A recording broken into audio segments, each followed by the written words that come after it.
하나님 말씀 디모데전서 1장 12절에서 20절 말씀입니다. 제가 먼저 읽고 함께 교독하시겠습니다. 나를 능하게 하신 그리스도 예수 우리 주께 내가 감사함은 나를 충성되이 여겨 내게 직분을 맡기심이니 내가 전에는 비방자요 박해자요 폭행자였으나 도리어 긍휼을 입은 것은 내가 믿지 아니할 때에 알지 못하고 행하였음이라.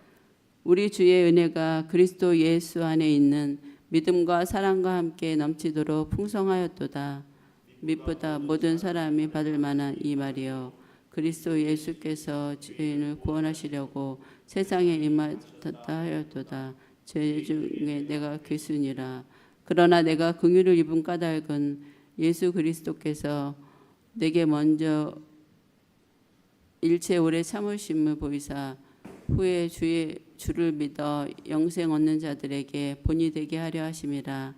영원하신 왕 곧 썩지 아니하고 보이지 아니하고 홀로 하나이신 하나님께 존귀와 영광이 영원 무궁토록 있을지어다. 아멘. 아들 디모데야, 내가 내게 이 교훈으로서 명하노니 전에 너를 지도한 예언을 따라 그것으로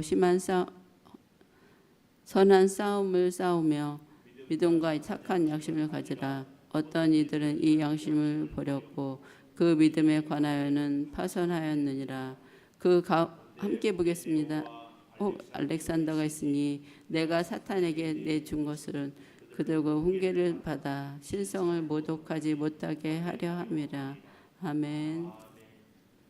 축복의 인사를 나누겠습니다. 오늘도 새벽 예배를 드리는 낭자야, 너는 하나님의 부속이다. 변함없이 하나님 부속이십니다. 하나님 부속입니다. 이 모든 것이 주님의 은혜입니다. 목사님께서 선한 싸움을 싸우라는 제목으로 설교 말씀하실 때 많은 은혜와 감동이 있으시길 바랍니다. 아멘. 선한 싸움을 싸우라. 싸움은 승리를 해야 되는데 승리하기 위해서는 나를 알고 상대를 잘 알아야 싸운다고 그러나 합니다.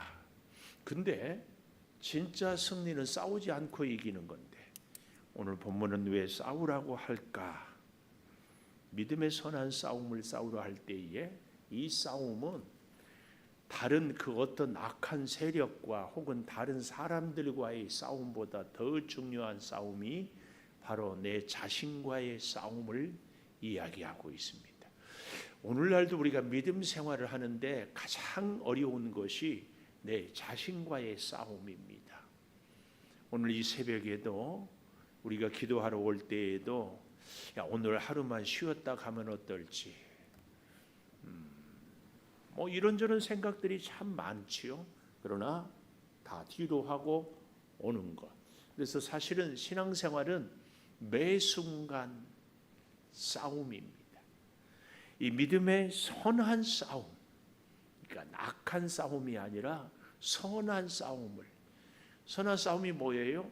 한마디로 얘기하면 좀 더 주님께 가까이, 좀 더 주님이 원하는 것, 그리고 다른 사람들을 섬기고 사랑하는 것, 이걸 선한 싸움이라고 말할 수 있습니다. 근데 오늘 이 선한 싸움을 싸워서 승리하기 위해서는 그 첫째로 12절에 보니까 나를 충성되이 여기기에, 이 말은 내가 충성했다 이게 아니고 우리 예수 그리스도가 하나님께서 나는 충성을 잘 못했는데 아주 충성되이 여겼다 그 얘기입니다. 더욱 놀라운 것은 여기 12절 시작에 보면 나를 능하게 하신 그리스도 예수 우리 주께 내가 감사하다. 능하게 나의 능력을 있게 했다. 근데 여기에 대한 오해가 없어야 돼요. 무슨 오해요? 내 능력이 그래도 한 30% 되는데 70%를 하나님이 채워주셨다. 그래서 능하게 했다. 이런 의미가 아니에요.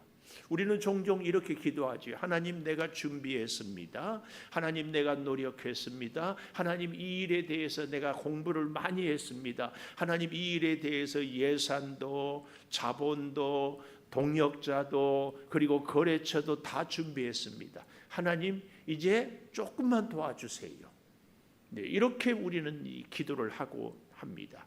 그런데 오늘 본문 12절에 나를 능하게 하신 그리스도 예수, 우리 주께 내가 감사함은, 이 말은 나는 아무것도 아닌 제로 상태다, 그 얘기입니다.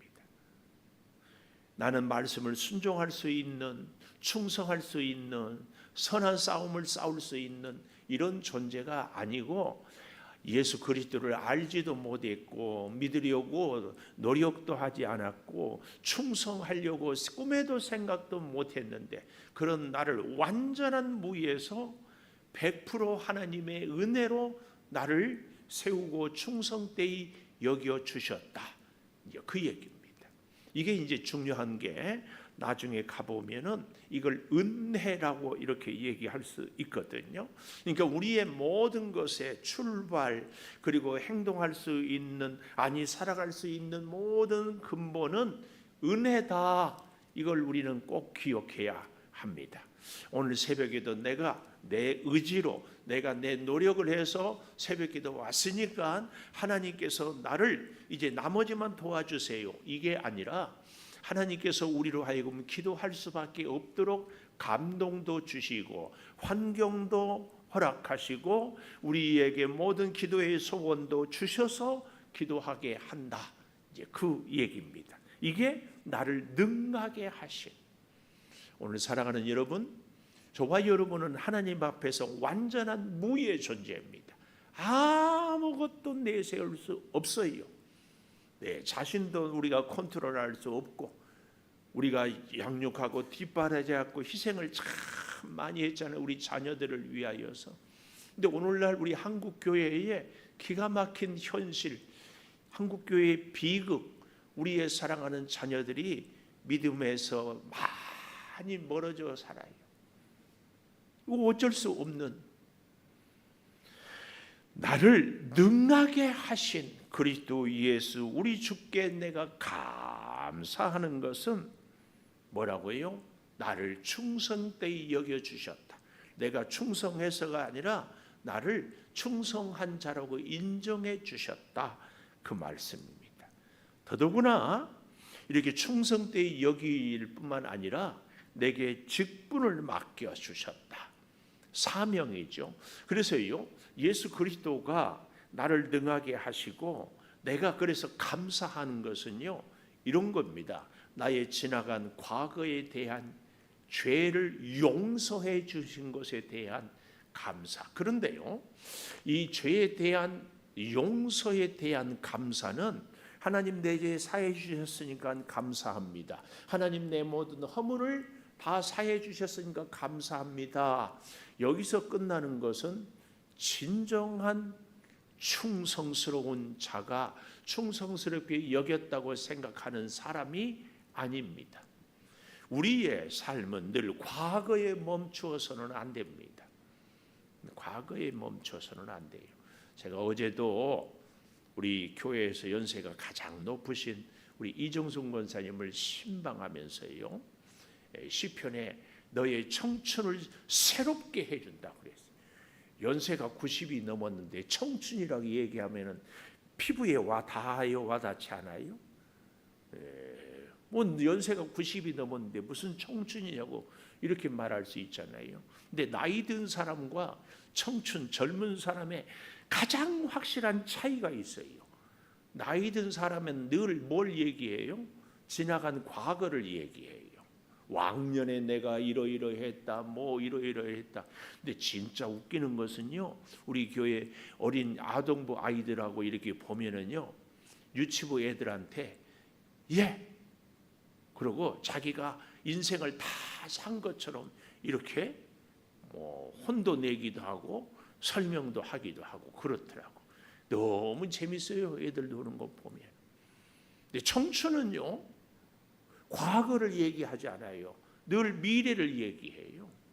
연세가 90이 넘었지만 나의 앞날은 이렇게, 나의 기도 제목은 미래를 위해서, 나의 오늘의 삶은.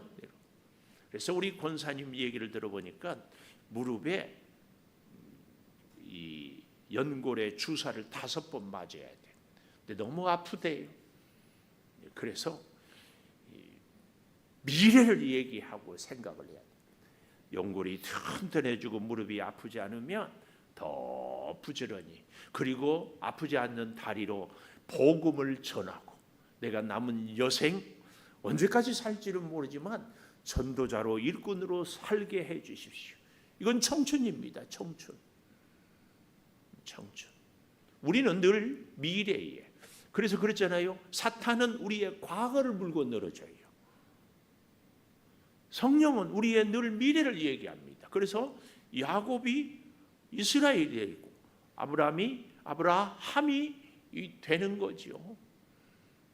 모세에게도 만나서 너는 이제 출애굽 백성을 데리고 와서 이 산에서 다시 예배를 할 것이 내가 너와 함께하는 증거다, 얘기를 하는 거예요. 나이가 문제가 아니고 우리의 미래를. 그래서요, 여기 12절에 내게 직분을 맡겼다. 예수 그리스도로 죄 사함을 받은 사람은 과거에 매여서 현실에 안주하는 것이 아니라 우리의 미래에 하나님이 내게 직분을 주셨다, 이 사명에 붙잡혀서 사는 사람입니다. 이게 성령의 사람이고, 이게 충성된 사람이고, 이게 선한 싸움을 싸우는 사람의 모습입니다. 여러분, 우리는 절대로 과거에 매여 있어서는 안 됩니다. 어떤 사람은 자기의 영광스러운 과거를 자랑하는 사람이 있어요. 어떤 사람은 자기의 쓰라린 패배의 과거에 실패해서 좌절하고 낙심하는 사람이 있어요. 이 둘 다 옳지 않아요. 우리의 과거는 예수 그리스도의 죄 사함으로, 그래서 우리의 미래는 맡겨주신 사명을 충성스럽게 감당하는 것이 선한 싸움을 싸우는 사람의 가장 확실한 모습입니다. 오늘 사랑하는 여러분과 저는 오늘 현실에 안주하거나 과거에 매여서 허덕이지 않고 미래를 하나님의 손을 잡고 하나님의 인도하심을 따라 맡겨준 사명을 감당하는 것. 아멘. 이렇게 살아가야 할 줄을 믿습니다. 내게 가진 것이 있느냐 없느냐 이것 갖고 미래를 우리가 예상해서는 안 됩니다. 또 나의 능력을 갖고 나의 나이를 갖고도 아니고 우리의 미래는 오직 주님의 손에 달려 있다. 우리는 그래서 주님 손 붙잡고 산다. 이게 오늘 여기 12절에 나를 충성되이 여기어 내게 직분을 맡기셨다.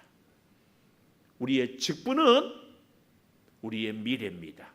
우리의 직분은 선한 싸움을 싸우기 위해서 하나님이 은혜로 주신 것입니다. 이걸 기억하면서요, 13절 보십시오. 내가 전에는 과거에는 비방자, 박해자, 폭행자였다. 여기 이 비방자다 이 말은요, 상처를 입힌다, 모독한다 그 말이에요. 우리가 말로 막 비방하잖아요. 칼보다 더 상처를 주는 것이 우리의 말이라고 그랬잖아요. 이렇게 비방, 얼마나 많은 사람들, 그 사람이 없는 데서 우리가 수없이 비방을 하기도 하고 비방을 받기도 한데, 바울이 바로 그런 사람들이 자신이 예수 믿는 사람에 대하여서. 또 박해자라는 이 어원을 보니까 사냥꾼이 사냥감을 향하여서 집요하게 쫓아가는 자가 박해자다. 그래서 바울은 어떻게 했습니까? 스데반을 죽이고 예수 믿는 사람을 죽이려고 다메섹까지 집요하게 쫓아가는 그런 박해자였고, 또 폭행자, 아주 거만하게 난폭하게 행동하는 이 폭행, 오늘날의 가정폭력뿐만 아니라 힘 있는 자들이 폭력 얼마나 끔찍합니까? 이런 자였습니다. 그런데도 도리어 긍휼을 입은 것은 내가 믿지 아니할 때 알지 못하고 행하였습니다. 여기서 알지 못했다 이 말은 복음의 진리를 알지 못했다는 이런 의미도 있지만 또 한 가지 중요한 의미가 있어요. 예수 그리스도의 은혜를 알지 못했다. 우리가 예수를 믿어도요, 예수님을 제대로 만나지 못하고 예수님의 은혜를 제대로 깨닫지 못하면 자꾸 우리가 예수를 믿는다고 하는데 내 생각대로 믿어요. 내 경험대로 믿어요. 내 지식대로 믿어요. 그래서 내 마음에 안 들면 우리도 요 바울처럼 어때요? 박해자고 비방자고 폭행자의 모습이 쉽게 나타납니다. 단순하게 내 마음에 안 드는 사람들에 대해서 저러면 안 되지 정죄하고 비방하고 판단합니다. 그래서 오늘 우리의 삶에는요 14절 보십시오. 주의 은혜가 그리스도 예수 안에 있는 믿음과 사랑과 함께 넘치도록 풍성하였다. 여러분, 우리의 선한 싸움, 우리의 능력, 우리의 믿음의 근본 뿌리는 은혜입니다. 은혜. 그래서 핸드릭슨이라는 유명한 주석가는 이렇게 얘기를 했어요. 바울 신학에 있어서 은혜는 나무에 비유하면 뿌리다 그랬어요. 우리의 믿음이 나무에 비유하자면 은혜는 뿌리예요. 그래서 우리의 신앙생활에 기도할 수 있는 것, 헌신할 수 있는 것, 말씀에 순종할 수 있는 것, 이 땅에 복음으로 사는 모든 것의 뿌리는 뭐다? 은혜다. 은혜로 우리가 이 새벽에 기도할 수 있어요. 은혜를 받아서 우리가 믿음 생활을 할 수 있어요. 은혜가 있어서 우리가 사랑할 수 있고 순종할 수 있어요. 그래서 우리는 카탁하면 내가 기도했기 때문에 응답이 되었다. 아니에요. 하나님의 은혜가 기도하도록, 하나님의 은혜가 나를 순종하도록 했다. 모든 것의 뿌리, 시작은 하나님의 은혜다. 그러면 그 두 번째로, 나무의 뿌리는 은혜라면 나무의 줄기는 오늘 본문에도 나와 있지요. 14절에 믿음과 사랑이 줄기다. 줄기. 뿌리는 뭐라고요? 은혜. 줄기는 뭐라고요? 믿음과 사랑. 하나님을 의지하고 하나님의 사랑을 받고 응답하는 것이 줄기요. 그러면 그 나무의 열매, 신앙의 열매, 선한 행실이다. 열매는 선한 행실이다. 그래서 우리에게 믿음의 선한 행실이 나타나기 위해서는 첫 번째 뭐가 필요해요? 은혜가 필요해요. 그 은혜로 믿음과 사랑의 줄기가 왕성해질 때에 선한 열매를 맺을 수가 있다. 그 얘기입니다. 그러므로 여러분, 우리의 믿음 생활에 가장 중요한 것은 뭐예요? 뿌리는 뭐라고요? 은혜. 오늘 우리의 삶에 은혜를 늘 회복해야 돼요. 은혜를 늘 간직해야 돼요. 은혜가 왕성해야 돼요. 아멘. 이 사실을 꼭 기억하십시오. 그래서 우리의 충성, 우리의 선한 싸움의 출발점은 어디에 있다? 은혜다. 은혜. 아멘.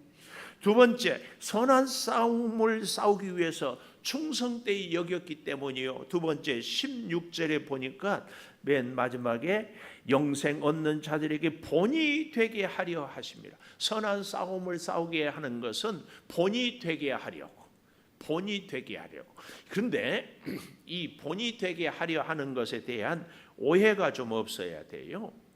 이 본이 되게 한다고 했으니까 바울처럼 믿음 생활을 잘 하는데 본이 되게, 충성하는데 본이 되게 하려고 하는데 이게 아니고, 여기서 말하는 본이 되게 하려 함이라, 이 말을 잘 한번 우리가 이해를, 문맥을 통해서 봐야 됩니다. 15절부터 볼까요? 미쁘다 모든 사람이 받을 만한 이 말이요. 15절, 그리스도 예수께서 죄인을 구원하시려고 세상에 임하셨다 하였도다. 죄인 중에 내가 괴수다. 죄인 중에 내가 괴수예요. 첫 번째 으뜸이에요. 이걸요 깨닫고 나야 은혜를 알 수 있어요. 우리가 로마서에 보면 죄가 더한 곳에 은혜가 더 깊다. 똑같은 탕감을 받아도 빚을 많이 진 자가 더 많은 탕감을 받는 것. 이제 그런 신학에서 바울은 내가 죄인 중에 괴수다, 이 말은 인류 역사상 나같이 은혜를 많이 받은 사람이 없다.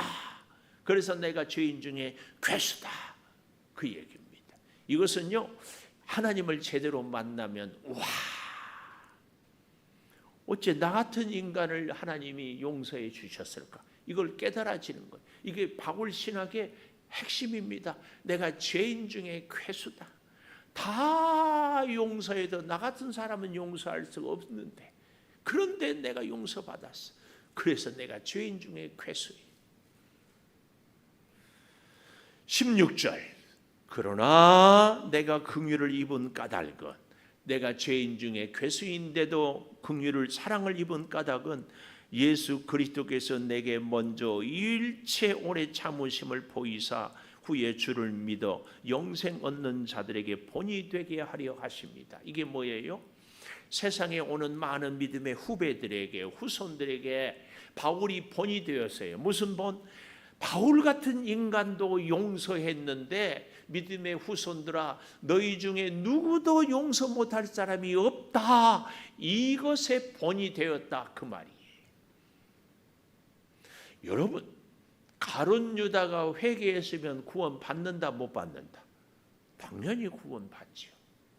이걸 가르치는 겁니다.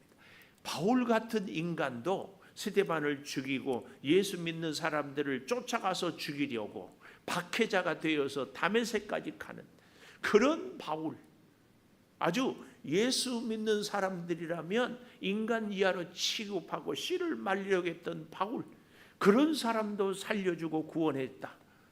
이 하나님의 사랑의 본이 되었다, 그 말씀입니다. 오늘 우리도 우리 같은, 나 같은 죄인도 주님이 사랑해 주셨다.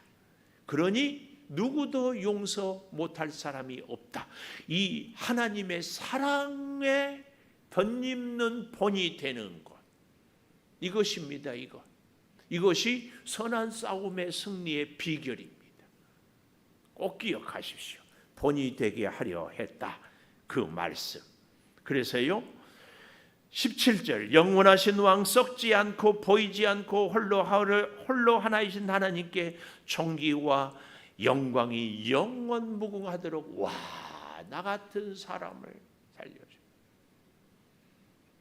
자, 그런데요 19절 보십시오. 믿음과 착한 양심을 가지라. 어떤 이들은 양심을 버리고 믿음에 관하여는 파선하였다 하면서 후메네오와 알렉산더가 있으니 사탄에게 내준 것은 훈계를 받아 신성을 모독하지 못하게 하려 함이라. 지금 바울은 에베소 교회를 디모데에게 맡기면서, 제가 어제 지도를 보여주면서 마게도냐 지방으로 간다고 할 때에 이 디모데가 에베소 교회를 목회할 때에 이런저런 사람들이 있는데 은혜로 믿음의 뿌리가 되어서 참 사랑과 믿음으로 줄기로 선한 양심의 열매를 맺게 할 것을 가르치면서요, 이 선한 싸움을 싸우는 데 있어서 누구도 같은 사람도 있다. 후메네오와 알렉산더 같은 사람도 있다. 신성을 모독하지 못하도록 내어 주어 버렸다. 디모데야, 에베소 교회를 보살피고 섬기다가 혹 이런 사람들이 있을지라도 하나님께 내어 맡겨라. 예수 그리스도가 가룟 유다를 어찌할 수 없었던 거죠. 여러분, 저는요 예수님이 겟세마네 동산에서 땀방울이 핏방울이 되도록 기도할 때 단순히 이 기도만 드렸을까요? 아버지 하나님, 이 잔을 내게서 지나가게 하옵소서. 할 수만 있으면 이 잔을 지나가게 하옵소서. 이 기도만 했을까요? 저들이 하는 것을 알지 못했습니다. 하나님, 제자 가룟 유다가 떠나갔습니다. 그 기도도 같이 했을 겁니다. 오늘 우리는 믿음의 선한 싸움은 바로 이 싸움입니다. 내 자신을 끝까지. 18절 다시 마무리로 보겠습니다. 아들 디모데야, 오늘 우리에게도 똑같이 창조교회 성도야, 내가 네게 이 교훈으로서 명하노니 전에 너를 지도한 예언을 따라 말씀을 따라 선한 싸움, 너의 자신의 믿음을 지키고 너의 내적인 영적인 싸움에서 믿음과 착한 양심을 꼭 가져라. 어떤 이들은 떠나갔지만 너는 절대로 떠나지 말라. 기도하겠습니다. 선한 싸움을 싸우겠습니다. 주님, 연약하고 부족한데 충성되이 여겨주시고 사랑의 본으로 우리를 삼아주신 아버지, 은혜가 우리의 모든 인생의 믿음의 뿌리임을 기억합니다. 주님, 오늘도 믿음과 사랑으로 선한 열매를 걷도록 은혜 위에 살아가게 하여 주시옵소서. 숨쉬고 말하고 일하고 먹고 마실 수 있는 것 다 주의 은혜입니다. 부족하고 허물 많고 죄 많아도 오래 참고 기다려 주시고 사랑해 주시고 용서해 주신 그 은혜로 살겠습니다. 주여, 나 같은 인간도 용서해 주시는 용서의 본보기가 바울이 되고 우리가 되게 해 주셨사오니 주여, 오늘 우리를 통하여 우리의 사랑하는 자녀들이, 이웃들이 주 예수 사랑의 은혜에 이르게 하여 주시옵소서. 지금은 우리 주 예수 그리스도의 은혜와 아버지 하나님의 무한하신 사랑과 성령의 감화 감동하심이 영원토록 함께 하시옵기를 간절히 축원하옵나이다. 아멘. 기도하십시다. 아버지 하나님, 함께하여 주시옵소서.